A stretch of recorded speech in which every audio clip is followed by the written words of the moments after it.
This episode is generously sponsored by Susan Singer in honor of her parents, Yolanda and Sigmund Joseph, courageous Holocaust survivors from Czechoslovakia, who kept the memory of their lost families alive.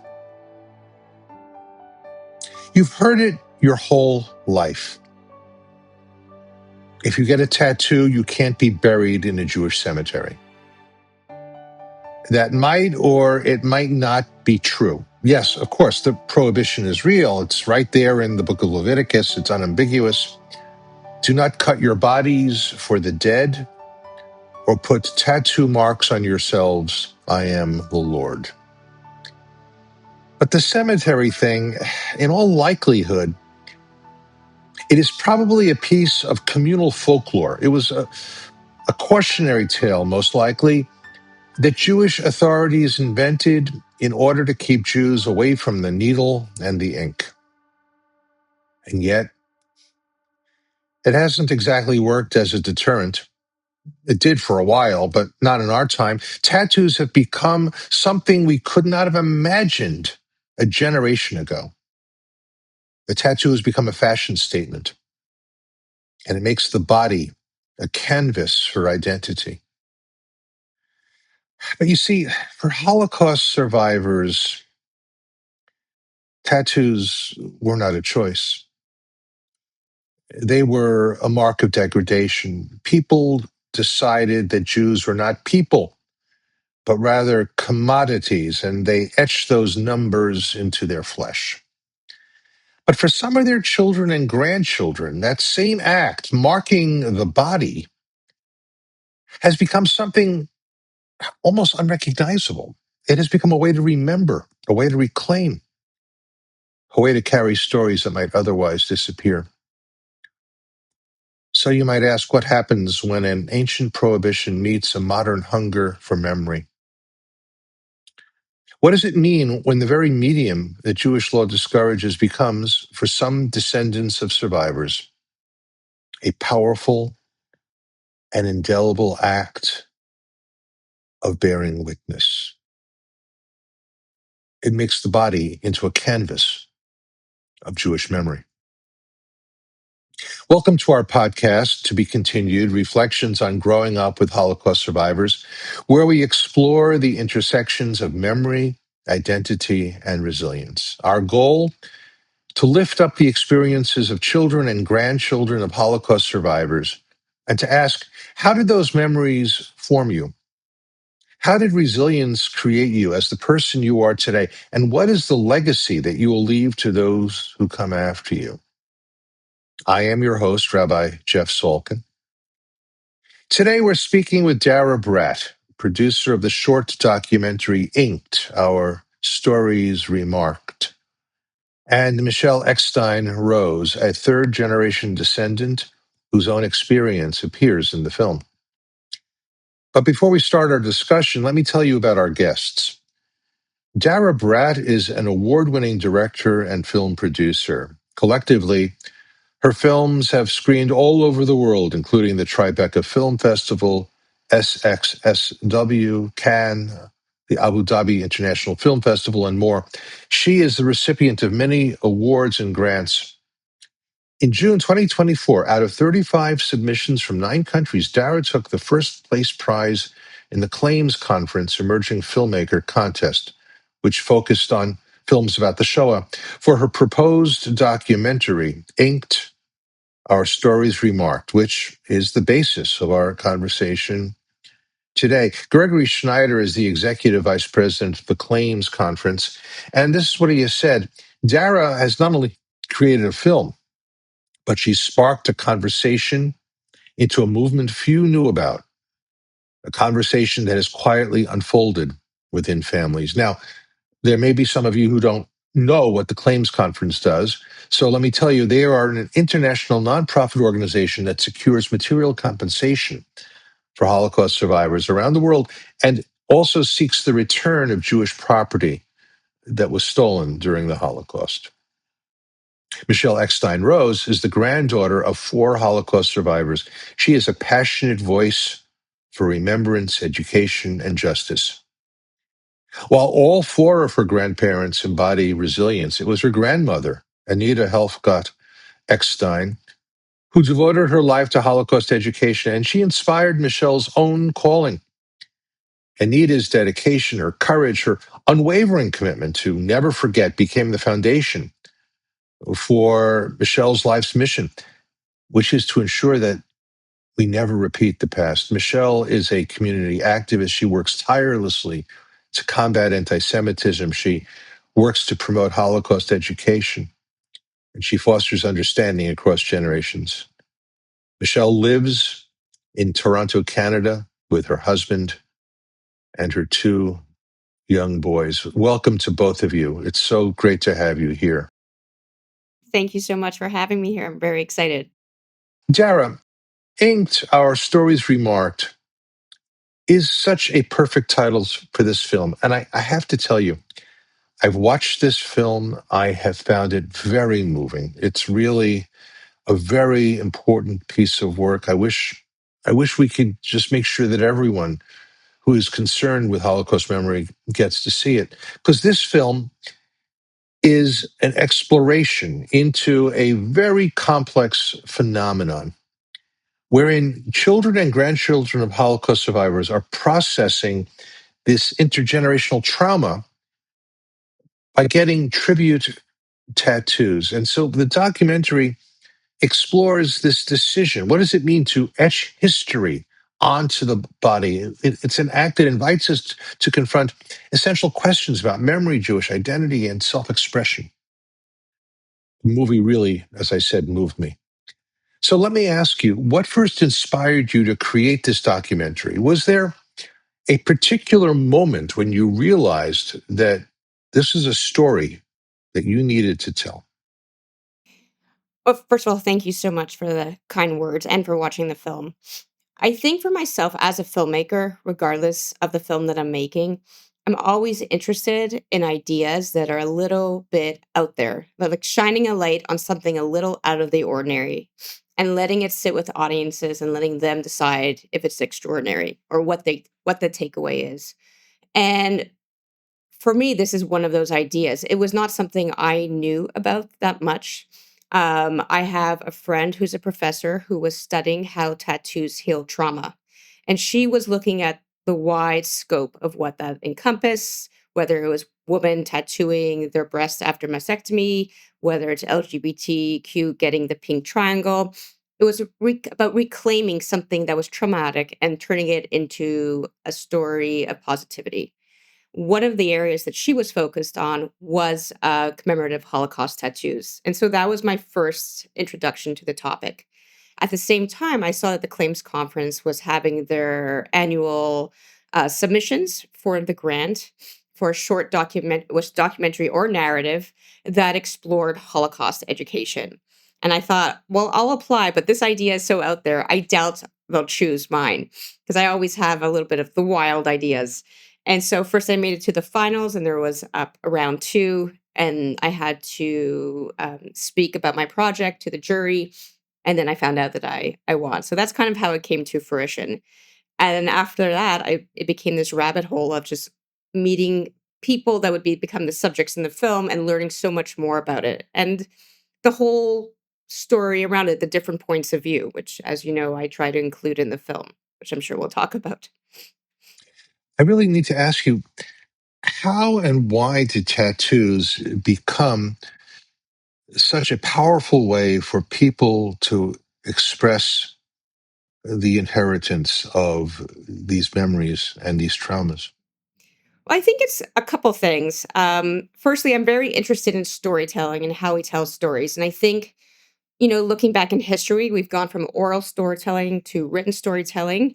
Younger generations are visual, they're more graphic. I mean, we literally text people in just emojis and it makes sense. So I think tattoos are a natural progression of a graphic, more visual language. And I also think it's with time changing the narrative. Tattoos, especially ones that were forced on prisoners, reclaiming that, having some time to look back on something and saying, you know what, I'm going to change the narrative of this. Instead of being a victim, I'm going to be a survivor. I'm going to use this, I'm going to show it proudly. and I'm going to embody memory with this. So I think for me, those were the things that interested me that I wanted to explore more, how tattoos tell stories, how they carry legacy forward.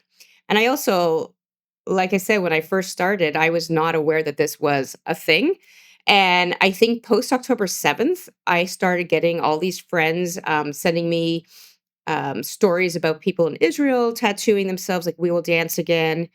It didn't fit into the scope of what this short film was about, and I stayed in my lane of like, we're talking about the Holocaust here. But I do think that tattoos have become more prevalent as a way of reclaiming trauma into a story that is healing. It's funny that you mentioned Israel because the first Jews whom I ever encountered who had tattoos were, in fact, Israelis.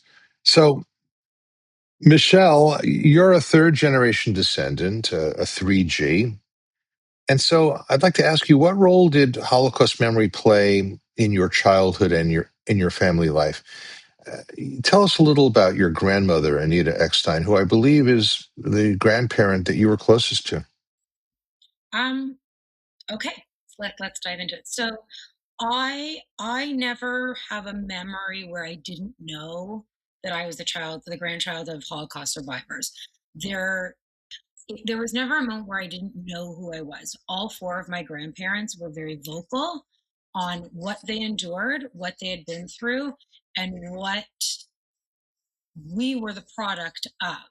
That being said, I don't necessarily say that my grandmother and I were the closest. She's just, God bless, been the one around the longest.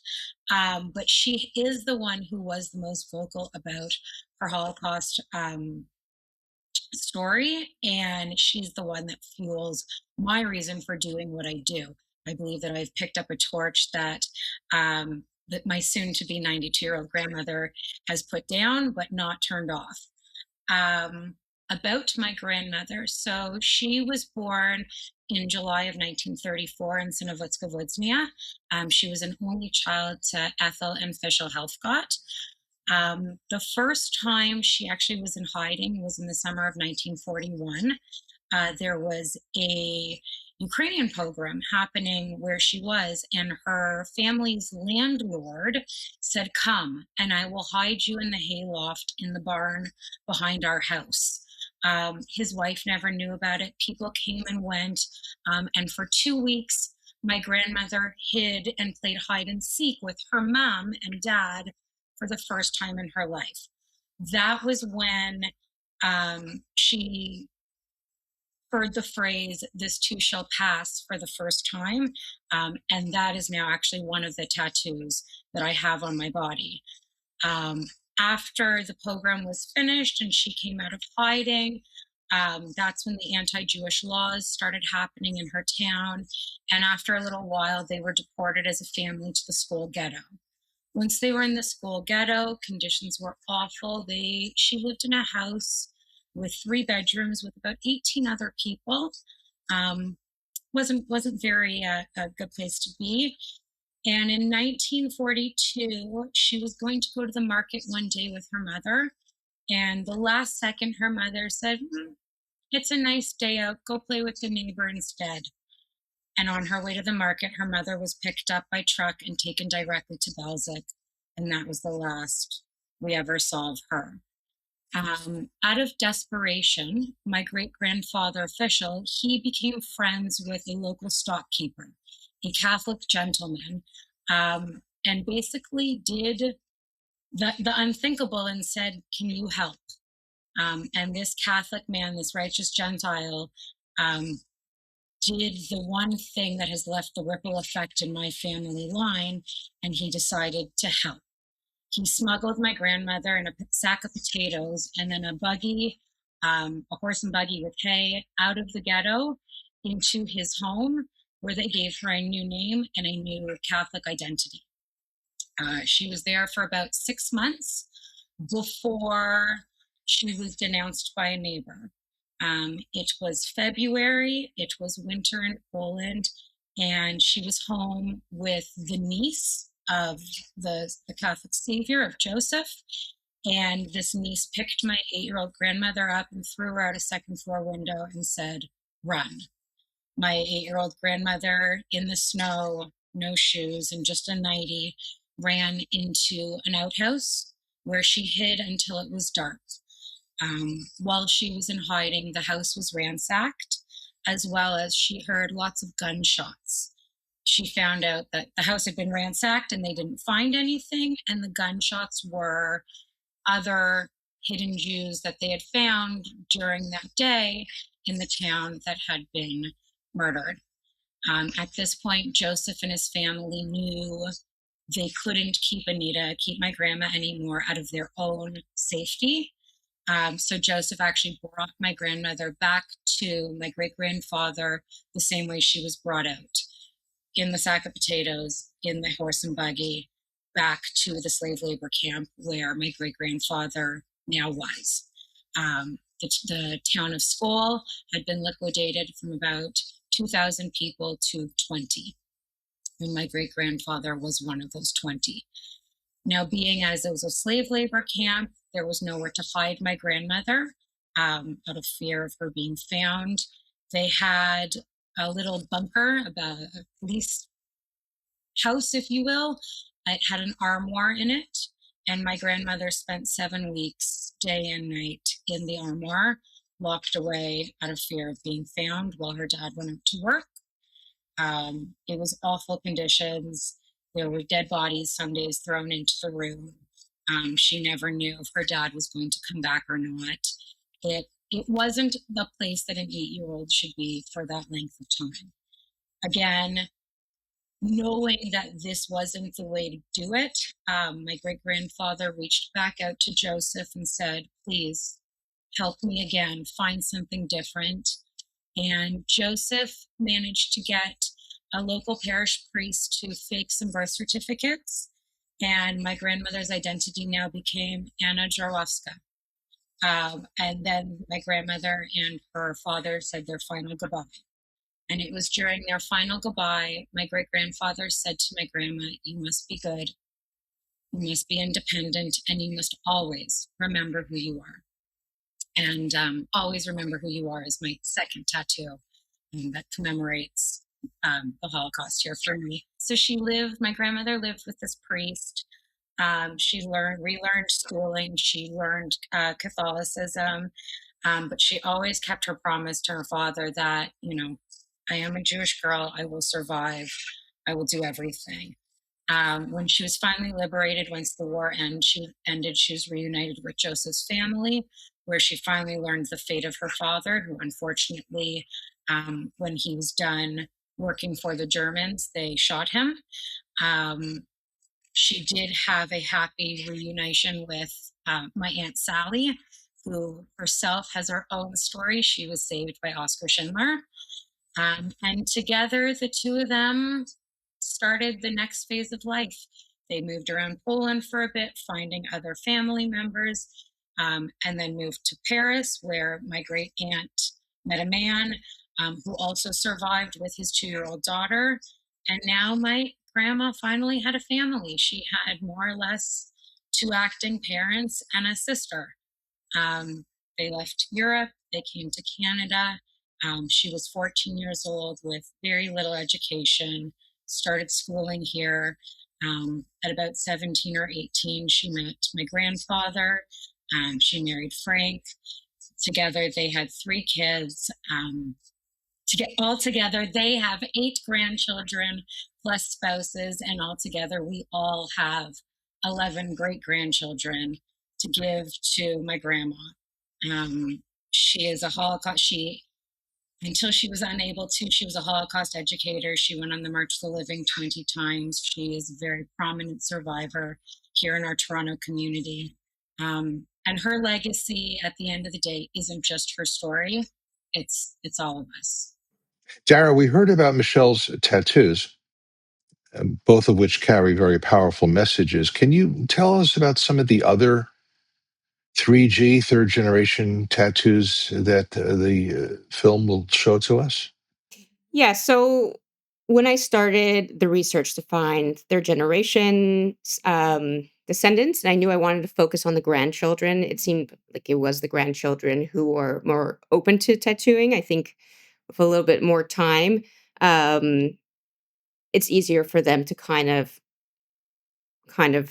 interpret the stories and bring them to life more than like 2Gs. So I focus on 3Gs. And initially, I was looking for commemorative Holocaust tattoos. That's subjects who have the numbers, the Auschwitz numbers, retattooed on their arms. And what I realized, and what I hope I try and share with audiences, because I realize not everybody knows this, but there were only a couple concentration camps that were tattooing their prisoners. And not like, people just think, oh, that's what they did. And it is what they did. And it's still an insane amount of numbers because we know the numbers of millions who went through the camps. But because not everyone has a tattoo, even including the Holocaust survivor featured in my film, I wanted to open up the door a little bit more to interpretation. Obviously, Michelle's stories are so powerful and those tattoos are so meaningful that they are part of the conversation. And I think in the film, those are the main ones that we see that are not the numbers. There are two brothers who have numbers tattooed, their sister is included. Hers are not numbers, but she is covered in Jewish stars, evil eye, like all the symbols of Judaism. And also, our first subject, she has chai, which is life, on her arm. And that was for her a way to carry her to see this, to see the chai, to see the life, and to remember her Zadie. Um, there is one of the brothers who has the numbers, and then he got a second tattoo, which I film on camera. It's the Hebrew lettering for Am Yisrael Chai. I'm with people are with Israel, and we filmed that on camera, and that was his second commemorative Holocaust. It's not exactly Holocaust specific, but it was inspired because he wanted to be like, "Here I am as a proud Jew." There is a tension between seeing these tattoos as acts of memory and the fact that others might see them as controversial or taboo. How does the film navigate those tensions? I mean, I think that's for me one of the most interesting things is starting a conversation. As a filmmaker, it's not an exciting film if I'm just making a commercial public service announcement. Hey, everybody, this is great, get a tattoo. And I'm not a 60 minutes expose. Hey, everybody, this is wrong. And so for me, I really wanted to highlight the conversation around it, the different perspectives, the different sides. I mean, even amongst the subject featured on camera, other than the fact that they are the grandchildren, excluding the rabbi and the academic, voices of credibility, they're very diverse. They're diverse in terms of, political, religious, sexual orientation. They run the gamut. And what brings them to the table and getting a tattoo, their stories are all slightly different. Um, and for me, it was also important to include the voices. Marnie's sister, Jody, said is not for it. She says there's other ways to carry education forward. Pinchas, the Holocaust survivor featured, does not support it. For him, it's very traumatic. And I wanted to include all of those opinions. I think what I hope for is that it sparks a conversation. I don't need audiences to leave saying, oh, I get it, I'm for it, or no, I don't like that. I just want it to resonate and linger and hopefully start more conversations and just bring awareness to the fact that this is something. So, Michelle, how did your grandma react to your tattoo? So my first tattoo I actually got had nothing to do with the Holocaust. I grew up with my grandmother saying you should never tattoo yourself. Please don't, please don't. Um, and as the grandchildren, we all kind of looked at each other, always saying, we want something, but we have to respect. And my first tattoo has nothing to do with the Holocaust. It's actually a horse in honor of my grandfather, in honor of my grandpa Frank, Anita's husband, who passed away when I was 18. And my justification for that was, well, it's not just a random butterfly, it's in honor of grandpa. And then that spawned my thinking towards what I wanted next. I knew the saying, always remember who you are. It's always been part of my vernacular. It's something that has been ingrained in all of us grandchildren and my grandma's children since we were kids. And I knew that was going to be a tattoo that was going to be on my body. Um, and one day I just did it and I showed her, and she said, "That's nice." And that was kind of her reaction. It wasn't upset. It wasn't pleasure. It wasn't joy or anger. It was just, that's very nice. And then unfortunately after that, her mental state declined a little more, and we could never really get into it. But I hope that she knows that I have good intentions, and that it's something that has built me. She is not cognitively aware of my other tattoo, of the saying that says that this too shall pass. But again, that is something, actually, a couple of my other cousins also have it tattooed on their body, because this is such a prominent statement from our upbringing and it's helped to shape who we are. So I wish I could say more about my grandmother's emotions, but I don't have that. That being said, I did speak to a good friend of mine who's a Holocaust survivor from Toronto. And he said to me that my tattoos don't represent what my family lost, but they represent what they survived, what my family survived. And that is something that can't be taken away from me. And that's my memory to bring forward. So I like to think that at least I have a blessing of some sort from another survivor. So do you see your tattoos as acts of memory, education, identity, a combination of the three? All three. My this too shall pass in Hebrew is on my wrist, so it is almost always visible, and it does spark conversation. My always remember who you are is on my rib cage. That's a little more personal, and that is a story I'd share only when I want to. But I do think it is part of me. It's who I share. It's my identity. I love when people ask questions and want to know why I have it or what's the meaning behind it. And when I tell people, fortunately, I end up with tears like Dara. But I think that's special, and that really embodies what my grandmother wanted, which was just to educate and share the stories over and over again. If I interpret this too shall pass, I remember a traditional interpretation, which is that we tend to think that that is about the experience of bad things and that those bad things will pass and good things will happen. The opposite is also true, Mm-hmm. that we're living in the good and that will Mm-hmm. pass and bad things Mm-hmm. will happen, which is really an enduring lesson of Jewish history. Yes, it's quite cyclical. And I actually got my this too shall pass just after my second son was born, knowing that, you know, the part that was hard happened, but part that's hard is about to come too. And it's exactly what you just said. It's very cyclical in life, that it's the balance. Dara, we've often spoken on this podcast about the necessary balance between the trauma that we inherit and the resilience that we inherit. And I'm wondering, where did you see the resilience emerging in the stories that you collected and featured? I mean, I think they're all resilient. I think I pretty much only feature the resilience. Um, you know, I feel like the every subject in this film was someone who said, I don't want to be remembered for, as a victim. I'll be remembered as a survivor, or wanted to take the history of their grandparent and again change the narrative that it's not going to be Michelle, what you're saying in a way of like, remember what you gained, not what you lost. So I think these subjects, taking by saying opening the door to conversation, by not closing it, by not just saying, okay, forget the past, let's move on. But here it is on my arm.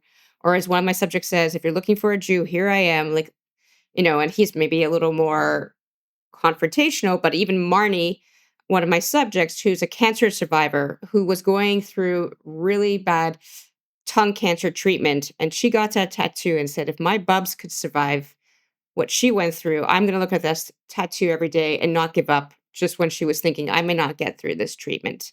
And so I really do think that they found the strength of their grandparents to not only carry their legacies forward, but to find their own internal strength and resilience as a person. It's almost as if I may interpret it, that The Holocaust was a gashing wound inflicted on the body of the Jewish people, and these are acts of memory that are etched into the bodies of individual Jews who carry those memories. I mean, as you said earlier, it's a literal etching on the skin.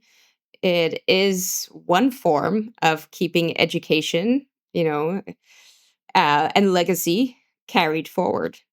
And I think it's a bold choice. It's a courageous choice. And I really respected my subjects for like sharing their stories on camera. If survivors were listening to this conversation, and this is a question really I'm directing at both of you, Dara and Michelle, what do you hope they would understand about the generations that have followed them? I'll say one thing is before we screened this film, which I only shared with all the subjects at the screening the first one was in Toronto in November, um, and none of them had seen the film. I had shared it earlier with Pinchas because he's a 92-year-old survivor and I was not going to make him wait. Um, Having watched the film, you know that he's not a fan of tattoos. I shared the film and he loved it. He was so excited and asked if he could share it with his family. And I wasn't sure what he would respond because he's someone who so clearly has a point of view that is not for the tattooing. And he really felt that though it hadn't changed his opinion, he respected the choice. And so I think it was interesting. It kind and like I also mentioned that he very much talks about storytelling and he saw that tattoos are a way of telling a story. He still would not necessarily go out and promote it. But he was okay with the film, and I think and there I've been screening at film festivals. The reactions are not always for tattoos, but I think people just get it a little bit more or it resonates a little bit more. Um, we You're asking about Holocaust survivors, but in Toronto on our panel, we had a rabbi who was leans a little bit more conservative than the rabbi featured in my film, and I wasn't sure what his perspective would be. And he said that he was seeing more tattooing amongst his congregants, and he actually said that we have to be very careful what we tell other people what to do with their bodies, and that he was becoming more accepting of it. So I think and I don't want to speak for other people, but the responses that I'm seeing and the feedback I'm seeing is that it's either more prevalent or people are processing it and being a little bit more open-minded. Mhm. And Michelle, what do you think? I If think, it's, sorry, you were I'm going to just say. repeating, if a survivor were listening, what would you hope they would understand about the generations that have come after them? I think it's important for them to know that we've seen you, we hear you, we heard you, and we've got you. We heard your warnings, um, and we're seeing it now. We heard the lessons, but we're re-giving them to our children now. The memory, unfortunately, whether the survivors are still with us or not, it's not passive. It's work. It's a daily choice, and we need the stories, the survivors, to remember that their stories didn't end there. It continues with each ripple, with each generation, and I would love to see every story told by by the next generation, whether it's you're the descendant or not. But we need our survivors to understand that we got you. We're not trying to make a mockery. We're not trying to insult you. We're not trying to hurt you. In each of our own ways, whether it's with words of wisdom given to my grandmother or putting numbers on your body or just putting them again, David, we are doing what we should have done for you had we been here 80 years ago. And if there's one message that you would want listeners, our listeners, and those who see the film to take away from that film, what do you hope it is? So I know Dara's going to like my mic drop moment because I did this on our panel. But to basically quote my great grandfather and add my own little spin on it, we have to be good, be independent, and always remember who we are as a Jewish people. We have to be good. We have to stand up for what's right, for even when it's hard, especially when it's hard. We need to be independent, and that goes for everybody. Enough with the herd mentality. We need to think for ourselves and think for what's right. And at the end of the day, we need to always remember who we are right here and never be shamed into hiding that. That's my advice for the future. And Dara? Well, I can talk to the film specifically, or I can say that as a filmmaker, I'm such a big proponent of storytelling. I think it's so important to have a voice and share our experiences. And not everyone will agree with them. And that is the point. The more conversations we have, the more education we have, the more we expand our communities and understand each other. And that's what I try and do. That's what I tried to do with this film, was just shine a light on something a little out of the ordinary and let it resonate with audiences. And I hope that's the takeaway. In listening to you both and processing what you have presented to us and confessing that this is really new material to me. I've been a rabbi for more than 4 decades. I've been teaching the Holocaust and the Shoah incessantly during that time, and have always been tattoo resistant, as it were. You have actually, both of you, really opened a window for my soul into how this works.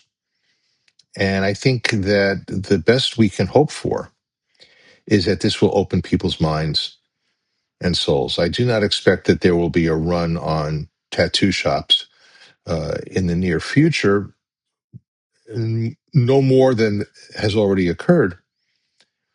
But what you've done is you've taken something once thought profane